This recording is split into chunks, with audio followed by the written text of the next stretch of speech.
j'ai disparu. Je sais. Comme d'hab, j'ai envie de vous dire, j'ai vraiment un problème avec la gestion du temps. Bref, je suis là, on est reparti pour une nouvelle saison et j'ai vraiment hâte, mais hâte qu'on parle de ce sujet qui est si cher à mon cœur, à savoir le mythe de l'ange déchu, pendant quelques épisodes. Il y a plein de choses qui vont changer cette saison. Je vous explique tout ça, on est parti.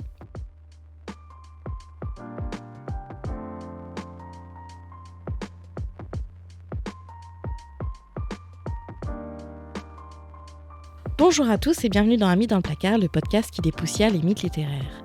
Alors, on se retrouve pour une nouvelle saison sur les origines de l'ange déchu, comme je vous l'ai dit, Satan ou Lucifer ou le diable. Le diable, c'est l'appellation que j'aime le moins, mais on en reparlera. Cette saison va être un peu différente des autres. Déjà, j'ai un nouveau micro. Hello. Ensuite, ma voix, faites pas attention, c'était la rentrée, j'ai vu des enfants, ça y est, je suis malade. Et puis, on a une nouvelle manière de procéder. Vous allez avoir un épisode long, comme d'hab, un épisode très court, que j'appelle une capsule, sur un point que j'aurais pas développé dans l'épisode long, parce que sinon ça aurait fait ou trop long, ou trop de bordel, trop de choses à voir, trop confus. Voilà. Et puis, un épisode de lecture de texte, puisque j'adore ça, et voilà. Alors, il n'y aura pas une interprétation, je suis pas là pour ça, c'est pas du tout ce que je fais, mais juste une lecture de texte avec un fond musical, une musique que j'aurais pris en libre accès, voilà. Vous avez compris, c'est un peu ce que je fais quand, dans tous les cas, il y a des moments où je lis des extraits, vous savez, dans les épisodes. Et bien là, vous aurez toujours ça, mais vous aurez aussi une lecture d'un passage que je trouve important à peut-être écouter ou à lire, puisque vous pouvez ne pas m'écouter, tout simplement lire ce passage, avant d'écouter l'épisode qui va suivre sur le texte. Comme ça, vous avez la possibilité de découvrir le texte dont je vais parler avant que j'en parle. Voilà, j'espère que c'est clair. Et j'ai vraiment hâte de faire tout ça et de rentrer dans quelque chose d'un peu plus complet. J'espère que ça vous plaira. Et puis comme ça, dans le mois, vous avez 3 épisodes qui sont postés, en gros. Donc un épisode long, un épisode court et une lecture. Voilà. Bon, maintenant, on rentre dans le vif du sujet. Et le vif du sujet, c'est quoi ? C'est le mythe de l'ange déchu. Et vous allez me dire, mais c'est quoi le mythe de l'ange déchu, Clémence ? Quelle est cette manière de parler ? Eh bien, on y va, on se lance. Le mythe de l'ange déchu, c'est en fait le mythe qui entoure la création du mal. Donc, on dit qu'un ange, plus beau que tous les anges, plus fort que tous les anges, considéré comme le bras droit de Dieu, s'est un jour rebellé contre Dieu. Les raisons sont multiples.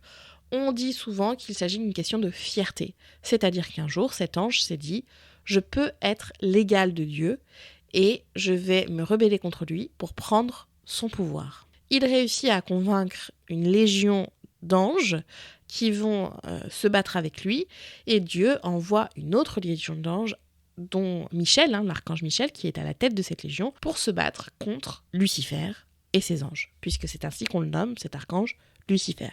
Lucifer et ses anges perdent, Dieu les jette donc hors du paradis et les condamne à errer en enfer pour l'éternité. Lors de sa chute, Lucifer adopte un nouveau nom, Satan. Voilà. Ça, c'est notre histoire. Mais c'est pas si simple que ça. Et vous allez me dire, Clémence, ok, ça c'est un mythe biblique. Nous, on est là pour la littérature. Eh ben, 1, la Bible, c'est de la littérature. Et 2, c'est pas tant un mythe biblique que ça. Et c'est à ça que va nous servir notre épisode aujourd'hui. Les autres épisodes, ça va être comment le mythe évolue dans la littérature. On commencera par le diable médiéval, on ira voir John Milton, bien évidemment mes poètes romantiques que j'aime tant, et on arrivera dans la culture populaire puisqu'on parlera de 2 séries, la série Lucifer, bien évidemment, et la série The Sandman, qui est une série dans laquelle on voit le personnage de Lucifer dans Pandemonium, création absolument littéraire, Pandemonium, puisque c'est une création du XVIIe siècle, et c'est une création miltonienne. Donc on parlera de tout ça, de tout ce qui a permis de construire ce mythe qui fascine en fait. Il y a une fascination pour la figure du diable. Alors soit on l'appelle diable et là on tombe dans cette espèce de tentateur un peu grotesque qu'on trouve dans la culture médiévale, soit on avance peu à peu et ce diable prend ce nom de Satan ou de Lucifer et on va lui trouver une dimension un peu poétique. Donc notre saison, elle va servir à comprendre tout ça. Et donc aujourd'hui, on va parler des origines du mythe dans la Bible. On part du point de départ, d'accord, évidemment, et on va se rendre compte que la Bible, eh bien, c'est un joyeux bordel, tant dans sa construction originale que dans la construction du mythe de l'ange déchu. Et vous allez voir qu'en fait, sans les lectures a posteriori, il n'y aurait point eu de mythe d'ange déchu dans la Bible. Ça va être un peu technique. Restez avec moi, je vous promets que c'est sympa. Et puis surtout, c'est le seul épisode qui va être aussi technique. Après, on repartira dans tout ce qui est culturel, folklorique et littéraire. Voilà. Donc, pour comprendre l'élaboration du mythe, il faut comprendre comment la Bible s'est construite. La Bible, c'est le résultat de siècles de construction. Mais quand je vous dis siècles, on est sur une bonne dizaine, d'accord ? Puisqu'on trouve les premiers textes, comme par exemple les livres d'Isaïe ou d'Ézéchiel dans l'Ancien Testament, écrits au 8e siècle jusqu'au 6e siècle avant Jésus-Christ. Donc entre le 8e siècle et le 6e siècle avant Jésus-Christ. Et puis on a les 5 premiers livres de la Bible, comme par exemple la Genèse, qui sont écrits pendant ce qu'on appelle l'ère perse, entre 538 et 332 avant Jésus-Christ. Donc déjà, vous voyez, c'est vieux, cette histoire. Et puis ensuite, on a le Nouveau Testament. Le Nouveau Testament, c'est écrit à peu près 60 ans après la mort de Jésus. Jésus est mort en 33, donc on est plutôt à la fin du 1er siècle après Jésus-Christ. Enfin, le dernier texte de la Bible, les Révélations ou l'Apocalypse selon Saint Jean, c'est un texte qui date de la fin du 1er siècle après Jésus-Christ, puisqu'on est entre 81 et 96 après Jésus-Christ. Mais ça c'est le texte qu'on connaît nous. En fait, il y a eu énormément de textes qui ont été écrits et qui ont été triés. Ils ont été triés en 325 après Jésus-Christ lors d'un concile qu'on appelle le concile de Nicée. Lors de ce concile, on a décidé des textes qui apparaîtraient dans la Bible, dans quel ordre, et on a décidé de prendre des textes et les sortir de la Bible et dire ceux-là, ils ne sont plus officiels. On les appelle donc des textes apocryphes, écrits en même temps, mais qui ne sont pas reconnus officiellement par la chrétienté. En tout cas, la chrétienté qui suit la Bible officielle, puisqu'en fait, on se rend compte qu'il y a plusieurs branches. Et notamment en Éthiopie, on va étudier et célébrer le texte qui s'appelle Livre d'Enoch et qui a été écrit en parallèle à l'Ancien Testament, qui vient notamment nous donner des précisions sur le déluge dans la Genèse. Ce texte va particulièrement nous intéresser et ma capsule sera sur le Livre d'Enoch. Donc si vous voulez en savoir un peu plus, hop, vous verrez, la capsule va sortir et vous pourrez tout à fait en apprendre un peu plus sur ce texte. Enfin, dernière étape, après l'écriture, la construction pendant le concile de Nicée au IVe siècle, on a l'exégèse biblique. L'exégèse biblique, c'est quoi ? Ce sont des hommes qui ont lu le texte et qui ont commencé à commenter le texte et à en tirer soit des leçons, soit des histoires. On a 2 pères de l'Église, parce que c'est comme ça qu'on les appelle, ces hommes qui vont commenter la Bible, qui sont extrêmement importants. Celui qu'on considère comme le père de l'exégèse biblique, Origène d'Alexandrie, qui écrit entre le 2e et le 3e siècle après Jésus-Christ, entre 185 et 253, il est né en Égypte. Et on a Saint Augustin. Saint Augustin qui est connu pour ses confessions, notamment, qui est un écrivain berbère, né en 354 et mort en 430. Il est certes connu pour ses confessions, mais il a surtout écrit un texte extrêmement important dans la construction biblique, qui est la Cité de Dieu. Dans la Cité de Dieu, Saint Augustin nous explique l'origine du mal, et donc de Satan. Donc ça, c'est pour comment la Bible s'est construite. Vous voyez vraiment que c'est un foutoir. Mais on a aussi l'importance des traductions. Il y a plusieurs langues dans la Bible. Il y a bien évidemment les langues originales de l'Ancien Testament, l'hébreu et l'araméen, mais on a aussi les langues du Nouveau Testament, que sont en général le grec, et puis bien évidemment la langue de l'Europe occidentale, le latin. Mais le latin, c'est tardif. La version latine de la Bible date de 383 après Jésus-Christ, donc on est après le concile de Nicée, et elle a été rédigée par Jérôme, et elle porte le nom de Vulgate, puisqu'on est dans la vulgarisation. Enfin, on a les traditions vernaculaires, c'est-à-dire qu'on traduit la Bible dans la langue d'un peuple, et nous, on va s'intéresser à 2 langues en particulier, le français et l'anglais. Pourquoi ? Parce que ce sont les 2 langues. Le français, c'est la nôtre, déjà. Et l'anglais, c'est la langue d'une culture globale. Peu à peu, on se rend compte que l'anglais va avoir un impact, et notamment dans la construction de ce mythe. Parce que dans notre culture actuelle, la culture anglo-saxonne a quand même une place assez importante. Et puis aussi, c'est parce que c'est une langue que je comprends. Voilà. Donc, on va parler de tout ça. En français, on a 2 traductions importantes entre le XIIIe et le XVIIe siècle. C'est les traductions de Le Maître de Sacy et de la Bible de Genève. Et puis, en anglais, on a aussi une Bible de Genève, qui est publiée en 1560, et la fameuse version officielle, la version du roi Jacques, la King James Version, qui est publiée en 1611 et qui va beaucoup nous intéresser et qui depuis a été actualisée. On a la New King James Version. Voilà, donc ces versions-là, ce sont des versions intéressantes parce qu'en France, on n'a pas de version officielle de la Bible, pas du tout. On a plusieurs traductions et on ne demande pas aux croyants de lire une traduction plutôt qu'une autre. En Angleterre, on a une version officielle et c'est la King James. Voilà. Donc, pourquoi tout ça ? Eh bien parce que rien que les termes Satan et Lucifer viennent de deux cultures opposées. Enfin, opposées, non, mais différentes. Choisissons mieux mes termes. Pas opposées, différentes. On a le mot Satan, qui est un mot hébreu qui veut dire adversaire et qu'on emploie dans l'Ancien et le Nouveau Testament. Et on a le mot Lucifer, qui veut dire porteur de lumière, qui est un nom latin qu'on retrouve aussi dans l'Ancien et le Nouveau Testament. Enfin, on a une dernière mention qui est la bête de l'Apocalypse. La bête de l'Apocalypse qui n'est liée dans les révélations de Saint Jean, qui n'est associée ni à Satan ni à Lucifer. Voilà. Ça, c'est les trois personnages qui nous intéressent concernant le mythe de l'ange déchu. On va rentrer un peu plus en profondeur dans les mentions de Satan et Lucifer et dans cette histoire de traduction. Parce que tout est lié à ça, tout est lié à la traduction. Donc on va commencer par Satan. Satan, on le voit surtout, le Satan, et j'avais insisté là-dessus, ça n'est jamais un nom propre dans cette histoire, c'est un nom commun. Dans l'Ancien Testament, on le voit dans le livre de Job. Donc le Satan accuse Job de s'être détourné de Dieu. Il va voir Dieu et il dit « Job s'est détourné de toi ». Dieu veut prouver au Satan la fidélité de Job et lui permet donc de le tester.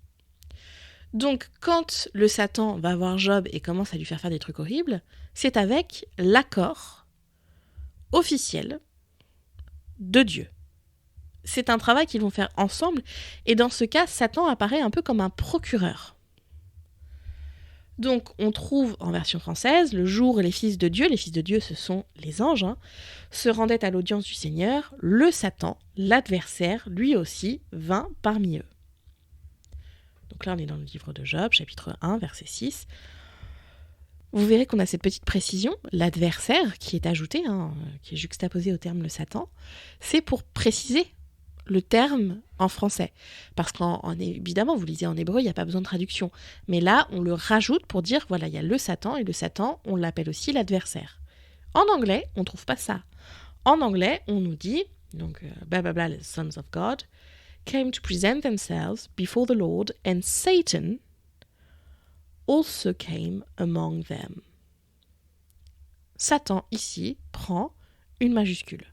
Donc déjà, la Bible anglaise gomme l'idée de nom commun et en fait un personnage à part entière.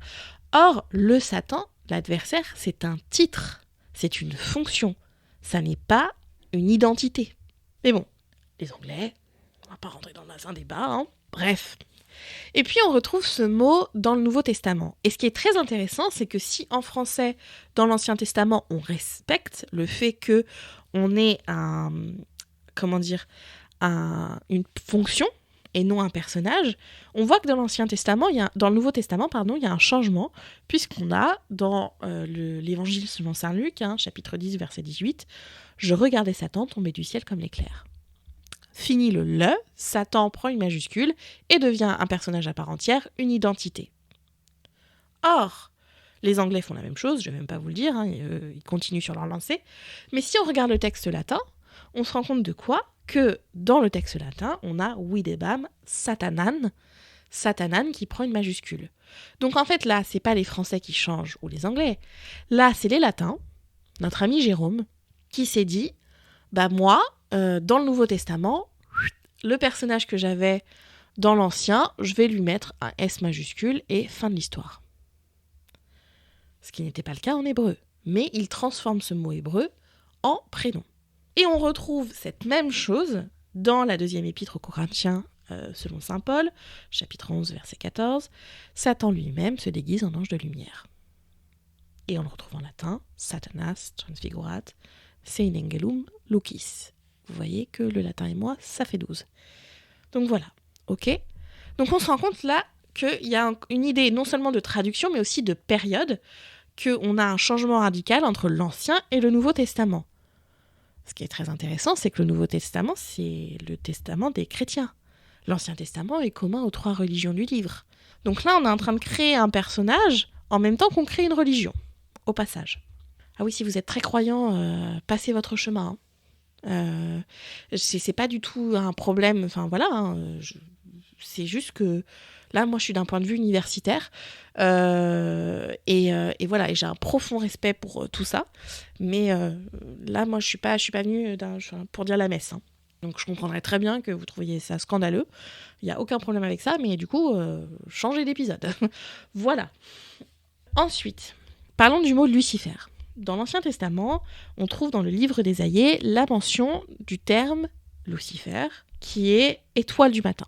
En français, en effet, donc on est chapitre 14, verset 12, on trouve « Comment es-tu tombé du ciel, étoile du matin, fils de l'aurore ?»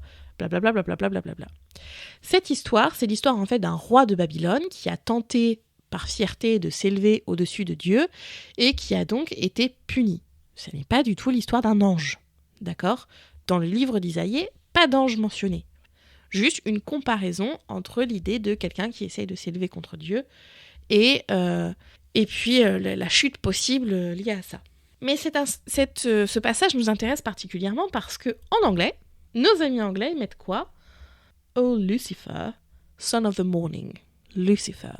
L majuscule, avec une petite apostrophe devant, le O, on s'adresse vraiment à un dieu, alors qu'on a comment es-tu tombé du ciel, étoile du matin en français. Étoile du matin, Lucifer, deux mondes. Donc il faut qu'on revienne plus loin. En latin, quomodo secilisti de caelo Lucifer, qui mane oriebaris, on se rend compte que Lucifer ici a une minuscule et que donc la traduction étoile du matin du français est la plus correcte. Donc là, les Français sont fidèles à la Vulgate. Mais si on remonte plus tôt, on a en grec Eosphoros, qui est le fils du soleil et qui est un personnage, et on retrouve la périphrase porteur d'aube, on a fils de l'aurore en français, son of the morning, fils du matin en anglais, eh bien les Grecs disent O proi anatelon, qui est aussi celui qui apporte l'aube. Et si on remonte encore plus haut, en hébreu, on a Hellel ben Sahar, que je prononce très mal, qui est une déesse féminine donc, indo-européenne, qui est la déesse de l'aurore, et qui, dans cette appellation, est avec son fils, le soleil. Et là encore, on a une allusion à Vénus.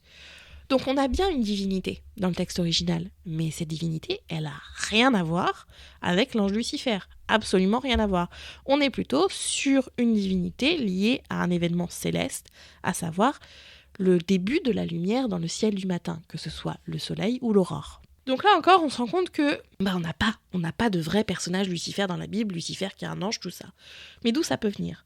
Eh bien, on a la mention dans le livre d'Ézéchiel, dans l'Ancien Testament, donc chapitre 28, versets 12 à 17, d'un chérubin qui s'est révolté contre Dieu par fierté. Donc je vous lis le passage. « Toi, le sceau d'une œuvre exemplaire, plein de sagesse, d'une beauté parfaite, tu étais en Éden. Toi, chérubin choisi, le protecteur, je t'avais établi sur la sainte montagne de Dieu, au milieu des pierres étincelantes. Tu allais et venais. Ton cœur s'est exalté à cause de ta beauté. Tu laissas ta splendeur corrompre ta sagesse. Je te jette par terre. Je te donne en spectacle, ô roi. » Le roi en question, c'est le roi de Tyr. Roi de Tyr qui a essayé, ou Tyrus, je ne sais plus comment on dit, qui a essayé de s'élever contre les autres rois. Donc à nouveau un roi, comme dans Isaïe on avait le roi de Babylone. Là on retrouve le roi de Tyr qui donc a aussi essayé d'être un peu trop, de prendre un peu trop de pouvoir. Mais on voit que cette association avec un ange est faite, alors qu'on ne l'avait pas trop jusque-là. On avait l'étoile du matin, le fils de l'aurore, mais c'était pas un ange forcément, vous voyez, c'était plus une divinité. Là, hop, chérubin, on le sait, c'est clair, net et précis. Et donc on pense qu'il y a eu une fusion entre ces histoires et que c'est ce qui va se passer par la suite en termes d'association pour les pères de l'Église. Ils vont un peu fusionner toutes ces histoires ensemble et en faire quelque chose. Surtout que, si on regarde dans le Nouveau Testament, vous allez me dire, ok, mais où est Lucifer dans le Nouveau Testament ? Mais il est là. Il est là. On le trouve dans la 2e épître de Saint Pierre. Donc on est sur les versets 17 à 19. « Celui-ci est mon fils, mon bien-aimé, en lui j'ai toute ma joie. Cette voix venant du ciel, nous l'avons nous-mêmes entendue quand nous étions avec lui sur la montagne sainte. Et ainsi se confirme pour nous la parole prophétique. Vous faites bien de fixer votre attention sur elle, comme une lampe brillant dans un lieu obscur, jusqu'à ce que paraisse le jour et que l'étoile du matin se lève dans vos cœurs. Et là, vous êtes en train de me dire, on est sur un autre registre là, j'ai pas très bien compris. Bah si, vous avez très bien compris, on est en train de parler de Jésus. Lucifer, dans le Nouveau Testament, l'adjectif Lucifer, ou le nom commun, je suis là, mais ça arrête mes bases en latin, vient, enfin c'est le nom commun, je pense, vient avec Jésus. En latin, on a et Lucifer, aureatur in cordibus vestris. Voilà. Et ce qui est très intéressant, bien évidemment, c'est que les Anglais ne traduisent plus du tout Lucifer avec un L majuscule là. Là, ils arrêtent un peu leur créativité et on a The Day Dawn and the Day Star. Parce que c'est associé à Lucifer. Donc on a 2 Lucifers dans la Bible. Un Lucifer dans le livre d'Isaïe qu'on a créé à partir d'une divinité indo-européenne de l'aurore. Voilà. Et un autre dans le Nouveau Testament, c'est Jésus. Voilà, donc quand vous entendez parler de mythe luciférien et qu'on dit « Ah, Lucifer, le diable », nulle part dans la Bible. On a Satan, mais Satan, il travaille pour Dieu à la base. Je vous le redis. Et à aucun moment dans le Nouveau Testament, on nous explique que Satan travaille plus pour Dieu, qu'il y a une petite rupture. Jamais. On nous dit pas ça, juste d'un seul coup, il est devenu méchant. Fin de l'histoire. Donc bon, ça c'est la Bible, il y a toujours... beaucoup de place à l'interprétation, ce qui en crée les dérives, mais voilà, c'est un texte magnifique, mais bon. On voit que c'est un petit peu le fouillis, cette histoire. Et donc on en arrive aux pères de l'Église, qui vont faire leur micmac, qui vont réinventer leur histoire, et qui vont nous livrer une histoire du mal pour, en fait, dire l'homme n'est pas responsable du mal. Dieu n'est pas responsable du mal non plus, on a une source extérieure. Comme ça, on n'affronte pas nos responsabilités, et on travaille un peu plus sur notre culpabilité. Bref, on voit que ça a été écrit par des mecs. Donc, il y a un terme à comprendre là-dedans, c'est la théodicée. Qu'est-ce qu'une théodicée ? Eh bien, vous savez qu'on dit dans la religion chrétienne que Dieu est à la fois celui qui sait tout, il est omnipotent et omniscient, d'accord ? Il peut tout et il sait tout. Donc, en fait, tout est écrit, dans un sens, vous l'entendez souvent, c'est le fameux Mektoub aussi, qu'on entend... c'est l'alchimiste, je crois, de Coelho, qui revient beaucoup, cette idée que tout est écrit. Et en même temps, dans la religion chrétienne, on vous parle tout le temps de libre arbitre. Dieu vous laisse le libre arbitre. À quel moment vous pouvez avoir le libre arbitre si vous êtes prédestiné à quelque chose ? Et ça s'appelle la théodicée. C'est toujours se poser cette question. Qu'en est-il de la prédestination si on a le libre arbitre ? Et qu'en est-il du libre arbitre si on a la prédestination ? D'accord ? Et donc, qu'en est-il du mal là-dedans ? Si Dieu sait tout et peut tout, pourquoi le mal existe ? D'accord ? Et si on a notre libre arbitre et qu'il y a la création du mal, est-ce qu'on a vraiment notre libre arbitre ? Ou est-ce qu'on n'est pas tout constamment en tentation ? Donc voilà, ça c'est un truc qui a toujours interrogé et jusqu'à aujourd'hui, on n'a pas de réponse à apporter à ça, ce qui montre quelques failles dans le bordel. Mais bon, voilà. Donc... ça, c'est très important, parce qu'en fait, des auteurs comme John Milton vont se poser cette question toute leur vie, et c'est ce qui va leur permettre d'être un peu scandaleux, en fait. C'est qu'en explorant ce questionnement, ils vont se libérer peu à peu de cette espèce d'influence un peu intense, on sort de l'Inquisition, je vous le rappelle, qu'on pouvait avoir à l'époque, de cette espèce de côté sectaire de la religion qu'on a eu pendant tout un moment, qui existe encore dans certaines religions, mais en France, en tout cas, on essaie de s'en libérer. Mais voilà, on a ce côté de tu crois ce qu'on te dit et on ne te demande pas de réfléchir. À partir de ce moment-là, il y a un problème. Eh bien, c'est à cause de cette théodicée où les érudits ils vont étudier la Bible constamment et ils vont se rendre compte qu'il y a un problème de fond énorme. C'est à cause de ça qu'on va avoir une espèce de liberté qui va être prise et une exploration de tout ça et une quête de réponse et donc d'histoire pour pouvoir expliquer cette théodicée. Donc c'est essentiel. Donc nos pères de l'Église se posent les mêmes questions. Le premier, je vous en ai déjà parlé, c'est notre ami Origène. En tout cas, il est là. Il est là en Égypte et il a commenté toute la Bible. D'accord ? Il a notamment eu des principes assez controversés puisqu'il parle de la préexistence de l'âme. Pour lui, l'âme est là avant et il y a une espèce de réincarnation, en fait. Donc ça passe très mal.